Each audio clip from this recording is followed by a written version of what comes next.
Hey Jackals, this will be a quick video on how to import SVG files into DaVinci Resolve. Now let's get to it. The SVG file that I'll be using is an outline of my logo and I've made it in Illustrator. You can't just put the file into the media pool, you also can't put it onto the timeline, but you can put it in video clips, images and fusion compositions. So in this case I'll just use a fusion composition, but like I said you can also use video clips and images. Then you also can just put it inside here, as you can see. And you also won't find the option in the import section. So you have to go to the Fusion tab. It has a separate section for the import options, as you can see. And in this case, I'll use the SVG. I'll simply select it. You can also change the size here. I'll just leave it as is. Usually the import will make a group just like here, so you can double click on it and see how this is made. So this is one line, this is a second line that I don't need, so I can actually delete it. This is the third line, this is the mouth shape, then we have the eye, the second eye and the cutout for it, then we have the mouth or the beard and the head. And if I display this all together, something's off.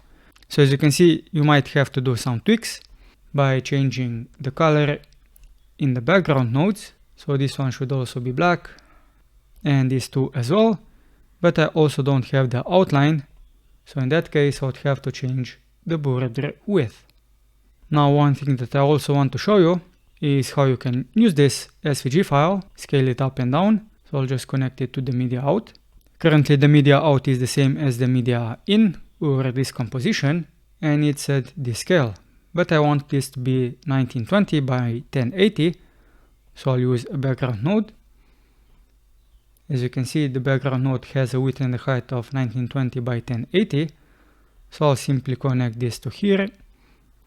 The background is now the background in the merge node, so when I connect it like this, everything is scaled up or zoomed in.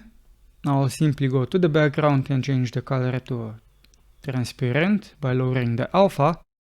Now I can go to the merge and use the size to size this down. But I could also use a transfer node to size it down. I could also use scale and size it down just like this. I can also change the color and I will do it at this point.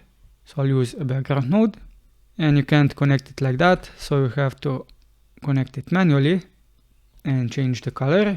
Now in this case only part of the color is changed, and that has to do with how the scale works, how this is actually represented. So let's see if this makes any change. If I put it behind, it does. So you can also connect it here, but if you scale everything down, currently the path is at 1, so size 1. But if you want to make any animation, just by moving it here, as you can see, it gets out of position. So in that case, I would suggest you actually scale this down to maybe like 0.1. So now it's all small, and you would have to then also adjust the line thickness. But first I'll just scale all of the polygons down. I'll simply copy the values to make it fast. I've changed the position of this one, so that's why it's off. I'll simply position it to the center. Now this polygon is too thick, so I'll zoom in. Control and using the mouse wheel, and I'll adjust the border width, and I'll use the same value for this one.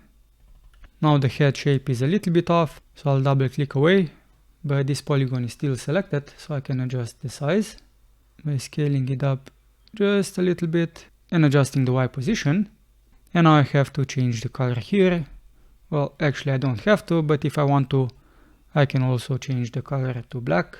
Now if you don't want this mess, you can also right click here and ungroup the nodes, then position them how you want. And if you want to group them again, simply select them, right click and click group, or use the Ctrl-G shortcut. So now we have the output at 1080p. I can now scale this back up. Now let's see if the background works when I put it behind the scale. Previously it didn't. But now it works when we adjusted the size of the polygon paths. And now because we've also adjusted them, when we move the polygons, as you can see, we can now also animate it. so that the polygons come from outside the screen, if that's something that we want. Now in this case, this polygon is aligned just like this one, but this polygon doesn't have the option like this one does, by using the length and the position to animate it. Now why that is the case, I honestly do not know. So in that case, what I could do is simply copy this polygon, paste it here, and simply rotate it around and have the same functionality if I wanted to animate the length of both of them. And that's how you can quickly import and manipulate SVGs in DaVinci Resolve. If you found this video helpful, give it a thumbs up, subscribe to my channel, and hit the bell notification icon so you know when my next video comes out. I'm Simon, and until next time jackals, keep it digital.